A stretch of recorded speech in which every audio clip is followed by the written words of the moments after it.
Morning, everybody.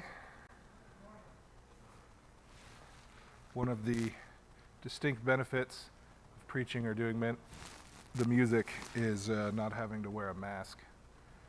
And I'm enjoying that right now. Not to rub it in, sorry. A couple weeks ago, probably a month and a half ago, maybe 2 months, Matthew had me come and preach, and they say those who do not learn from history are doomed to repeat it. And so I'm back in the pulpit preaching again. And we'll see how it goes this time, right? If you guys aren't aware, there's a lot of stuff happening in the world these days. And there's a lot of opinions about those things happening in the world these days. Not the least of which is the political season that's pretty much upon us already, but also a global pandemic, also various opinions on gun laws, things like that. And I don't know about you guys, but doesn't it just feel sometimes like the world's on fire, figuratively? 2020 has been a year that has been definitely difficult for many people, probably several people in our congregation. Between health scares, isolation, dissension, lack of unity, stores closing, political turmoil, it really feels like, in my opinion, the world is burning, figuratively, but also literally. Between recent fires in California, Australia, our own home state had its worst ever fire, the Gulch fire, which is the largest fire ever in our state, which is kind of crazy. There's a lot of fire, a lot of burning going around. And it's interesting because, like, when you look at the Pine Gulch fire, it's hundreds, or at least over 100,000 acres of just devastation, right? And they say it started because of a lightning strike. Lightning struck a single spot and set something relatively small on fire, and then boom, a month later, you have the biggest wildfire in state history. The massive fire started in just a small little spot, but before long, it entered the realm of hundreds of thousands of acres of burnt, scorched earth. It's amazing, isn't it, how something so small can create and lead to such devastation. James would say that as easy it is for a dry Colorado forest to be lit on fire by one single spark, lightning bolt, whatever it is, it's even easier for our tongue to set ablaze our life. And he has a very strong admonition for us here today. And I think if we look at the rest of our society, and we feel like it's maybe kind of burning, figuratively, there's a very strong case that it was the tongue that kind of set it ablaze. So what we're looking at today is James 3, 1 through 12. Thanks, Cindy, for reading that. And the main idea is that believers in Jesus must control their speech, because the tongue has an influence on life for good and for bad. And it's very out of proportion for its size. This is particularly true for teachers, but it applies to everybody. Unique among creation is the human propensity for duplicitous speech.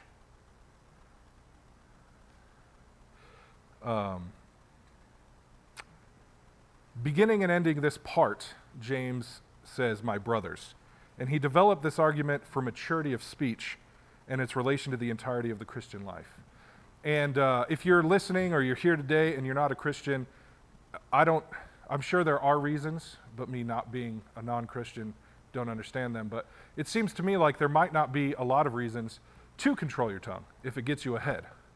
I think this is, at least how James puts it, it's a distinctly Christian view for maturity. And I don't think it's necessarily shared by Christianity either. I think many other religions have something to the point of, like, if you talk too much, you're an idiot, or if you don't, control your speech, then you're a fool, or something like that. So I don't think it's necessarily distinctly Christian, but there's something about controlling your speech, taming the tongue, that is connected to wisdom. And that is definitely true in the Christian life as we try to be mature Christians. If you're here today or you're listening, if you consider yourself a Christian, you want to be mature, then this is a huge piece of wisdom for that. James starts off by talking about the fact that not everybody should teach, right? Apart from occasionally crashing the pulpit here at Grace Life, I'm also a high school social studies teacher in town. And there have been a few times when a student has asked me a question about something and not wanting to look like an idiot because I didn't know 100%, but I had to guess. I would tell them, right? And there's been a few times where I told them the answer, and because of my position as the teacher, they trusted it, and it turned out to be wrong, which is sad because really, like, I feel like the wise choice there would be to say, you know what, I don't know, let's look that up together. But no, I didn't want to look like an idiot, and I didn't want to look like I didn't know what I was talking about. So instead I was like, yeah, it's this. And then later they took the test, they got the question wrong. They let me know about it. And I definitely felt that. I was like, okay, that was probably not smart. I don't know if any of you guys have ever been in a situation like that where you felt you needed to have the answer, maybe as parents, or maybe you're a teacher as well, or whatever. But yeah, I think that's unfortunately probably all too common. Luckily, though, it was something small and mostly insignificant for that student's life up to that point, right? But definitely, trust was lost with that student, and I looked even more like an idiot afterwards, which is unfortunately all too common for myself. Another time, similar situation, I gave an answer to a student who had a question, and I was 100% confident I was right. And I was like, yeah, this is what it is. I wasn't guessing. I didn't feel like I was guessing or anything like that. I knew the answer, and I told them. Later, it turned out, when they got the question wrong on the test, I was wrong, right? I had learned that incorrectly. Because I was wrong on that particular fact, but my confidence was so high, it was even more frightening for me.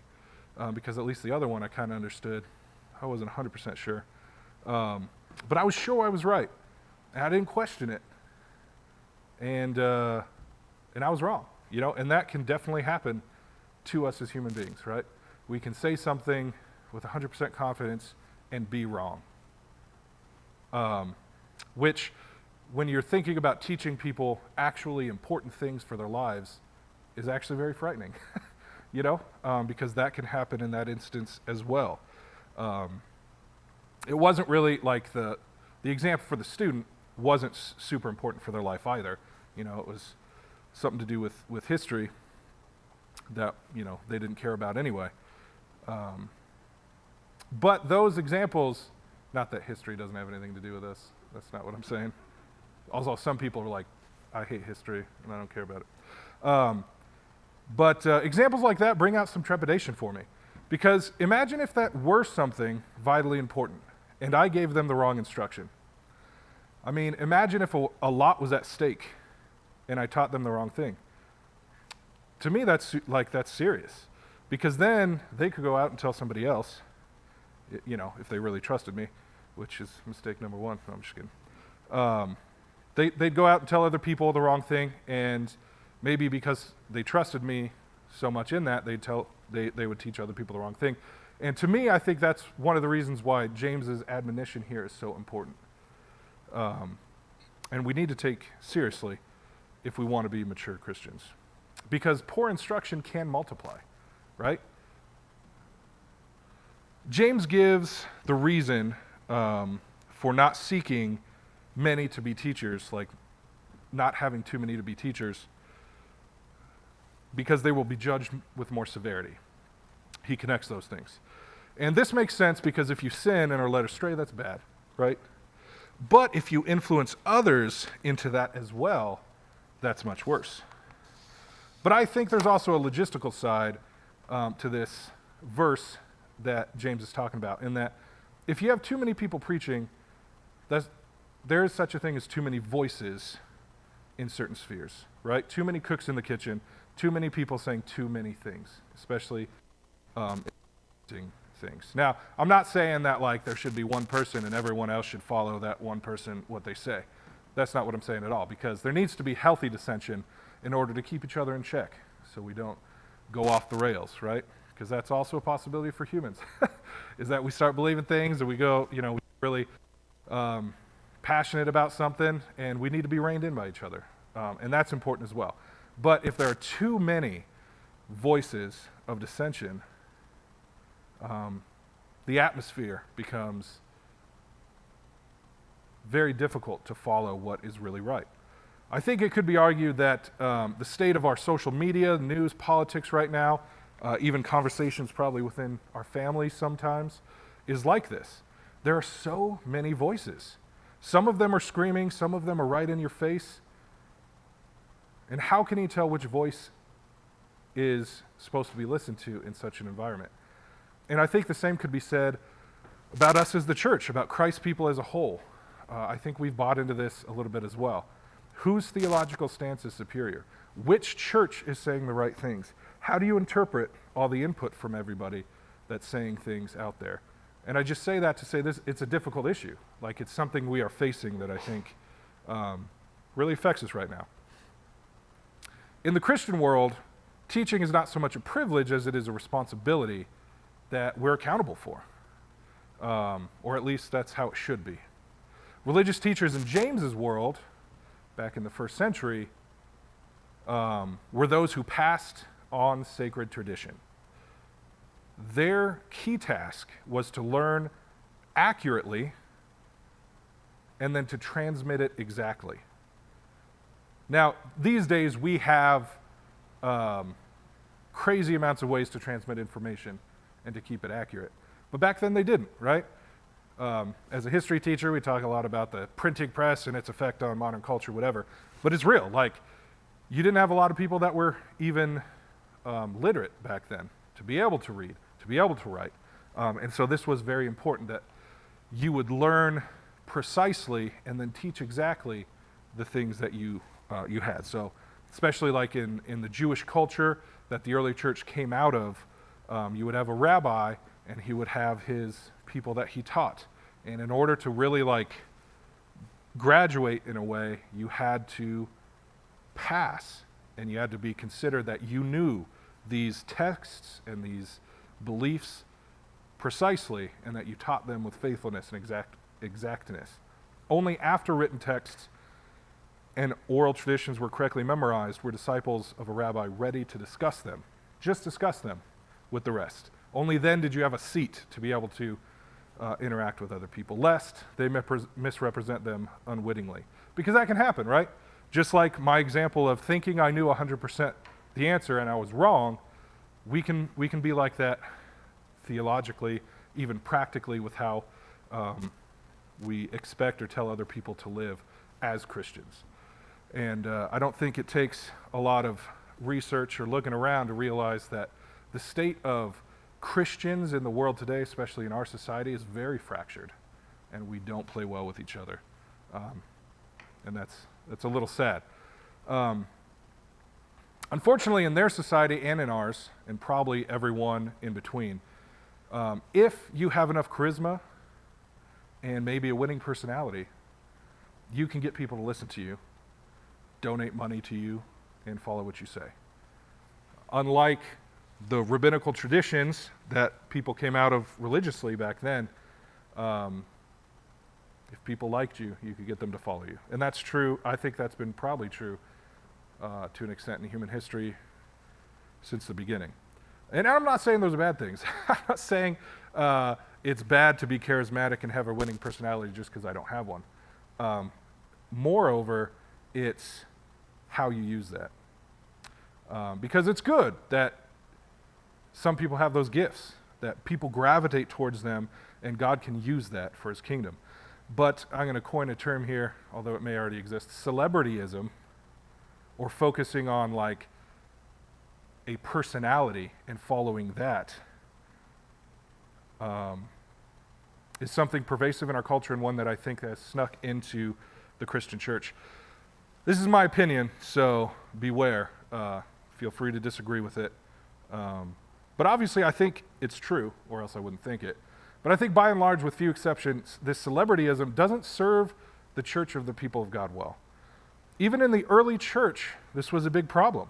In 1 Corinthians, we see that Paul was rebuking this idea of following people and personalities, but that's exactly what we're kind of inclined to do in our society, isn't it?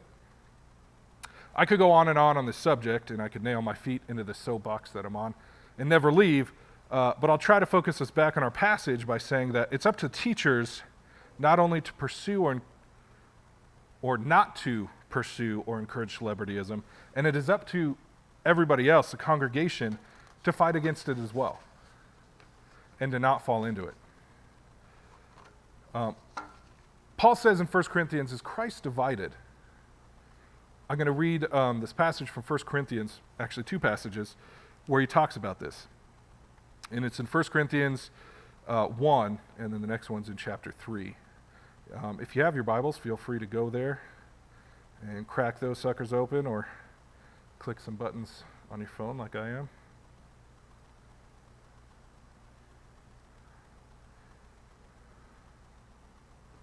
First Corinthians 1, starting in verse 12. Paul says, what I mean is that each one of you says, I follow Paul, or I follow Apollos, or I follow Cephas, or I follow Christ. Is Christ divided? Was Paul crucified for you? Or were you baptized in the name of Paul? I thank God that I baptized none of you except Crispus and Gaius, so that no one may say that you were baptized in my name. I did baptize also the house of Stephanas. Beyond that, I do not know whether I baptized anyone else. So Paul's talking about this very real problem in Corinth of people following personalities, right? Whether or not those personalities want them to follow him. Because there were people saying, I follow Paul. And Paul himself says, don't. Stop it. Like, you are not following me, you are following Christ. And then in chapter 3, starting in verse 3, we'll start halfway through verse 2. And even now you are not yet ready, for you are still of the flesh. For while there is jealousy and strife among you, sound familiar? Are you not of the flesh and behaving only in a human way? For when one says, I follow Paul, and another, I follow Apollos, are you not being merely human? What then is Apollos? What then is Paul?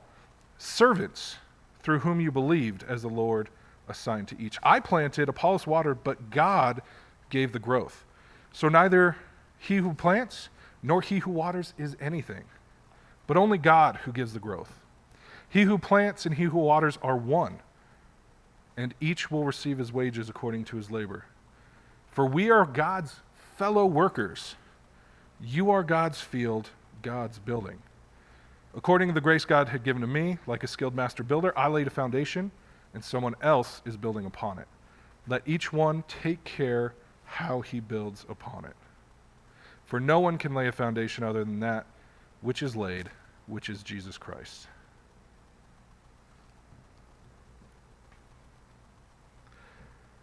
That makes me feel a little bit better when I get depressed looking at the state of Christianity as a whole, because it's nothing new. So it's something that has been around since the beginning of the church, unfortunately. And when Paul says, is Christ divided?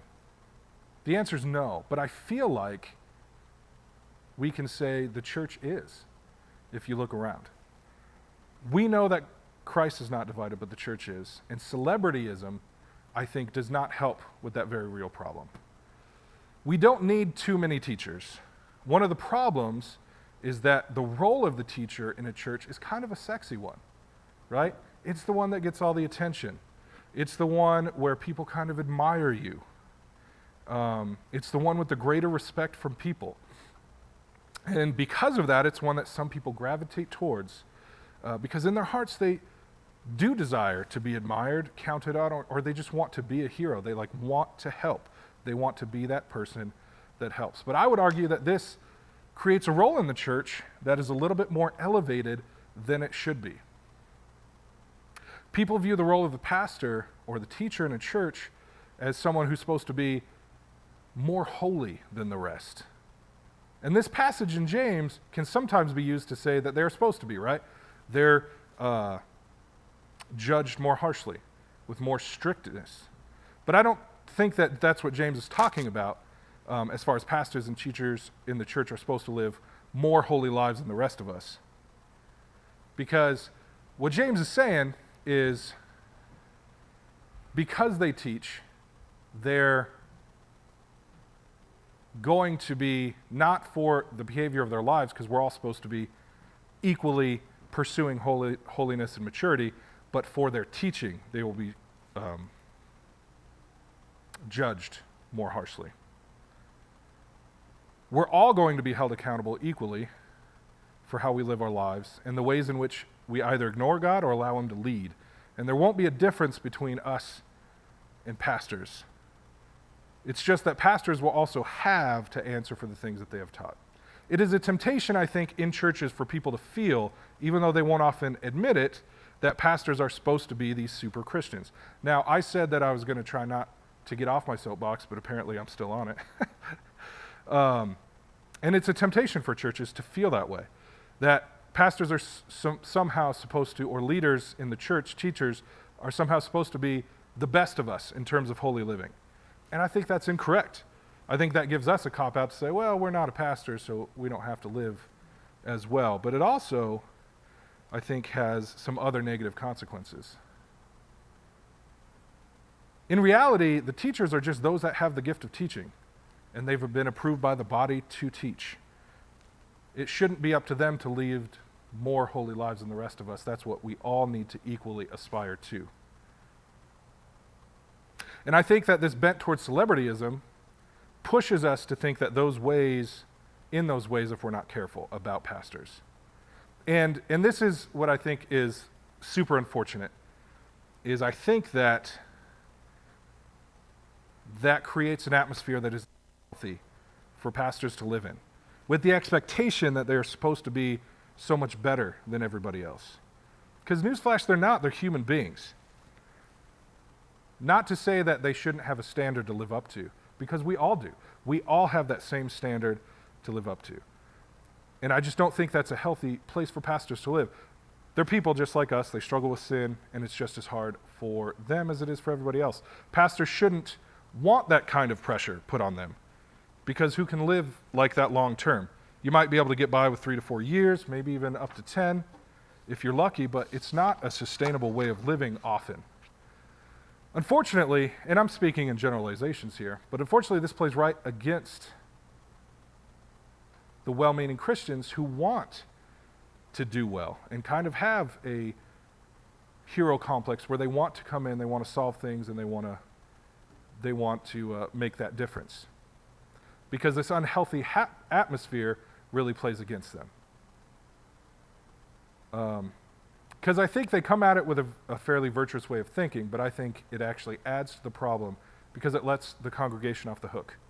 It gives them an easy pass. The pastor takes the brunt of all that, and many congregation members are oblivious to it because, the pastors usually don't complain or anything like that. But I think it's the responsibility of a congregation to take care of their members, and this includes their leadership.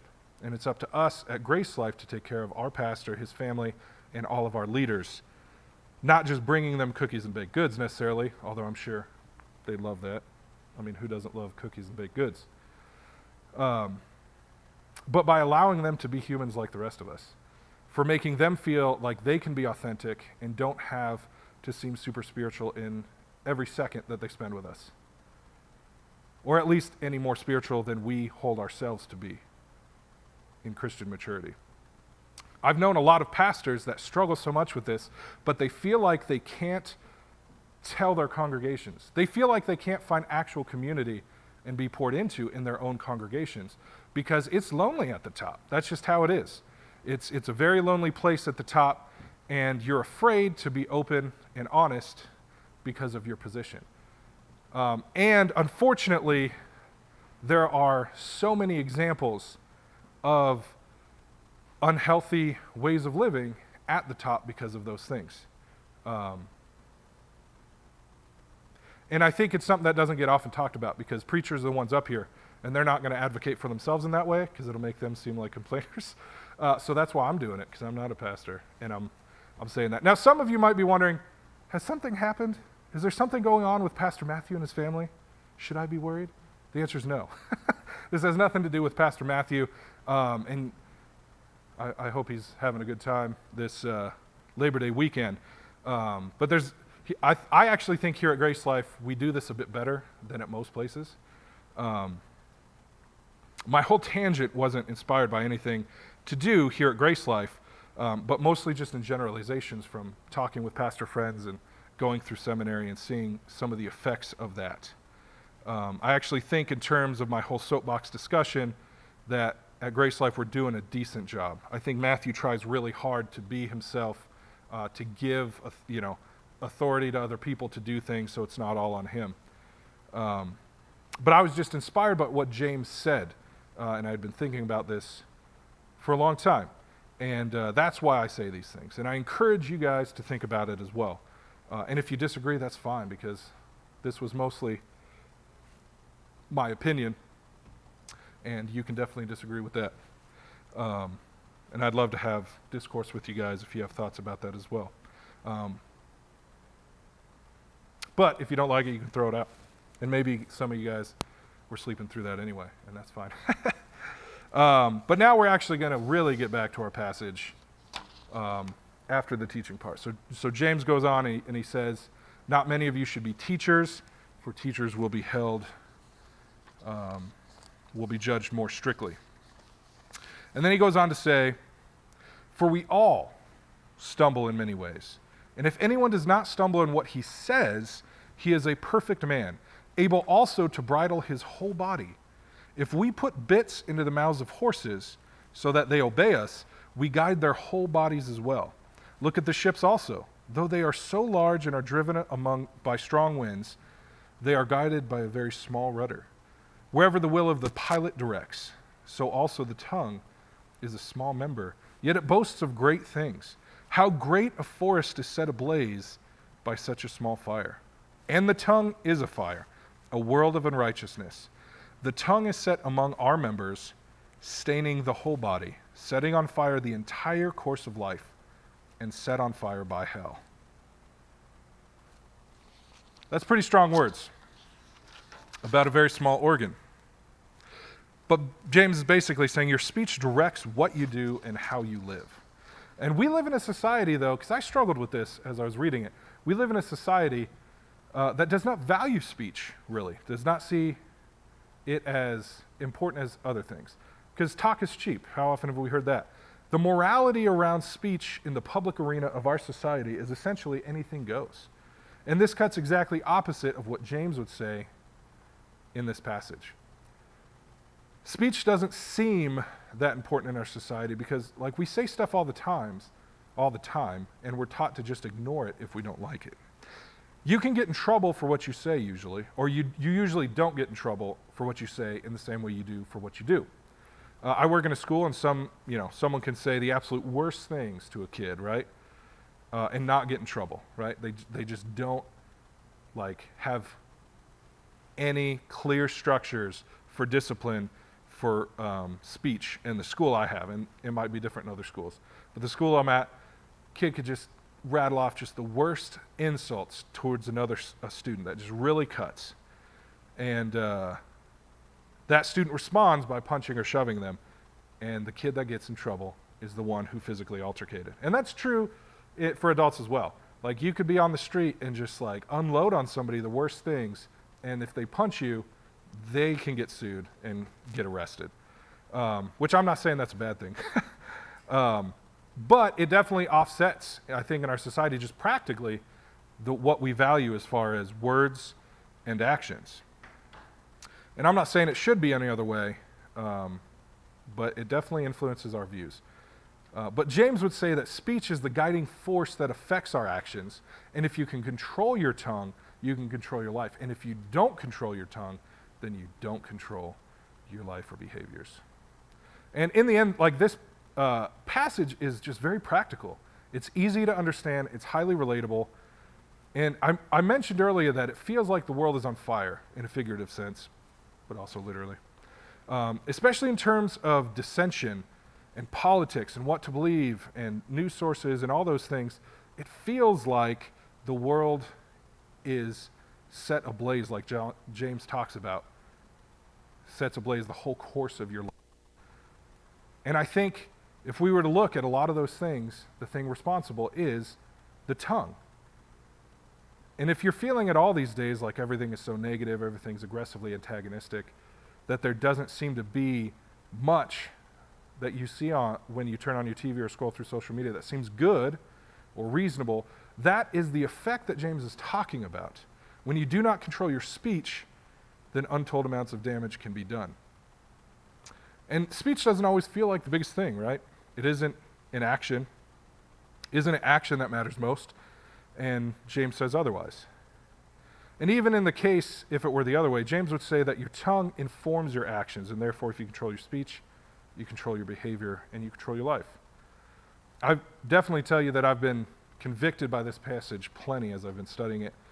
I honestly got to a point where I don't know how I got here, but I just looked down one day and boom, like there I was, kind of just like where the culture was, thinking that controlling the tongue wasn't as big of a deal as it is.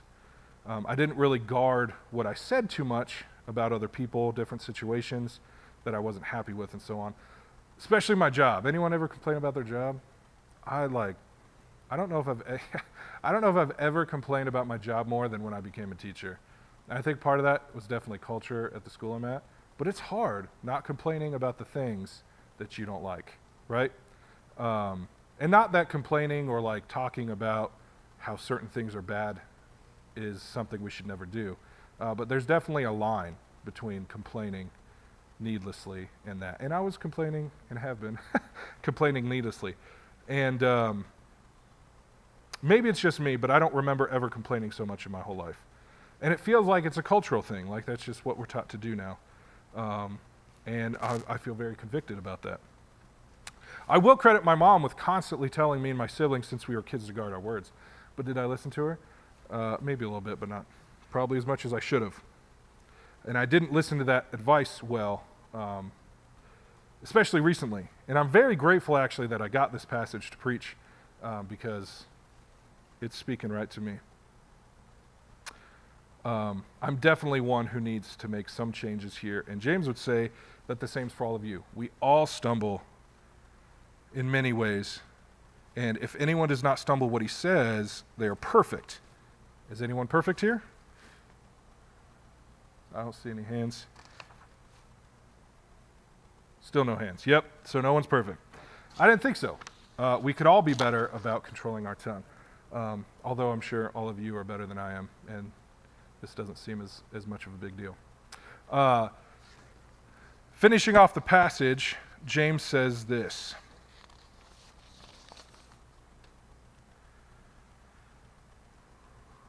For every kind of beast and bird, of reptile, sea creature, can be tamed by the tongue and has been tamed. But no human being can tame the tongue. It's a restless evil, full of deadly poison. With it we bless our Lord and Father, and with it we curse people who are made in the likeness of God. From the same mouth comes blessing and cursing. And my brothers, these things ought not to be. Does a spring pour forth the same opening, both fresh and salt water?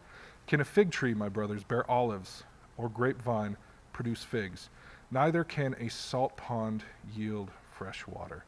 James is saying here, it is ridiculously hard to tame the tongue. And it's going to take our whole lives and constant paying attention to it to do that. Because the amount of damage it can create is crazy. Verse 9, he says, with it we bless our Lord and Father, and with it we curse people who are made in the likeness of God. If that isn't directly speaking to some of the things we see in our culture these days, I don't know what is. And James goes on to say that you can't have fresh and salt water coming from the same source.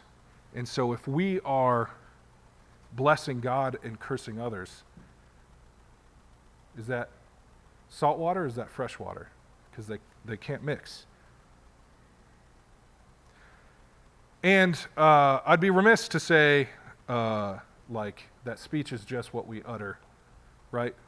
These days we also have the entirety of the internet social media, those things, which we also basically use speech, we communicate to others through. And that is just a whole mess of things. All it takes is one trip to YouTube, pick almost any video and just scroll through the comments, and you see just some of the worst things people saying that almost just seem senseless. But anonymity gives rise for people to just say anything that they want. And that's a shame.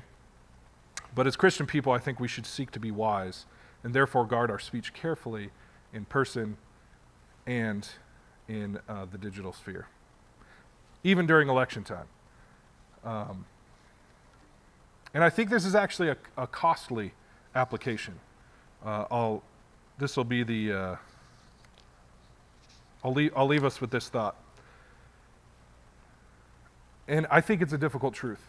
Taming the tongue will not be effective at certain things. Trying to seek Christian maturity and not just letting your speech run wild is costly. The reality is that destroying someone else's reputation can actually get you ahead politically or at your job. Gossiping feels good.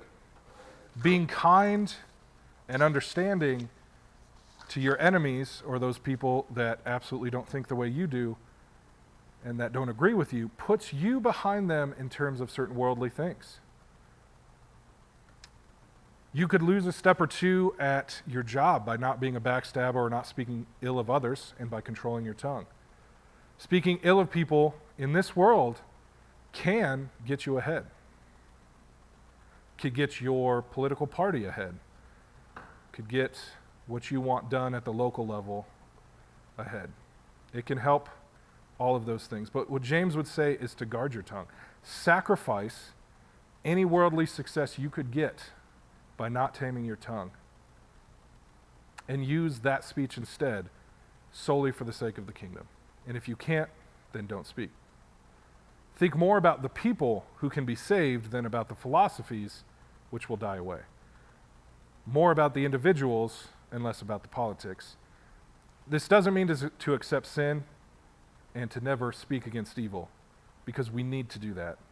But it does absolutely flavor how we might do that and what exactly we fight against. Is it really a gospel issue that we are battling for? If not, maybe we should take a second to reflect. Are you really reining in your tongue and pursuing Christian wisdom when you say those things to that family member that you disagree with? The reality is that taming our tongue is costly and it is difficult, but James would say it is so important for our lives as mature Christians that we need to be very careful about it. I'm going to go ahead and pray for us, and the band will come up.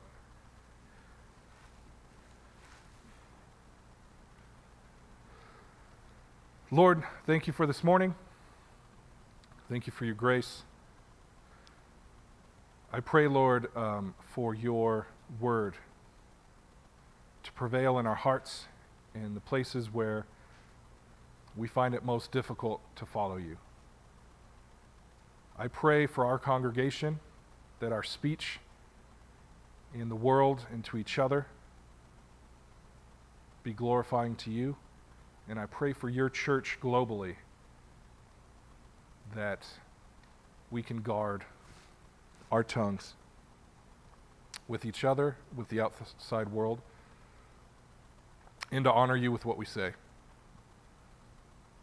And Lord, there was definitely parts of me in this sermon, and the parts that, if any of it is not of you and is not true, I pray, Lord, that you just help us understand these things.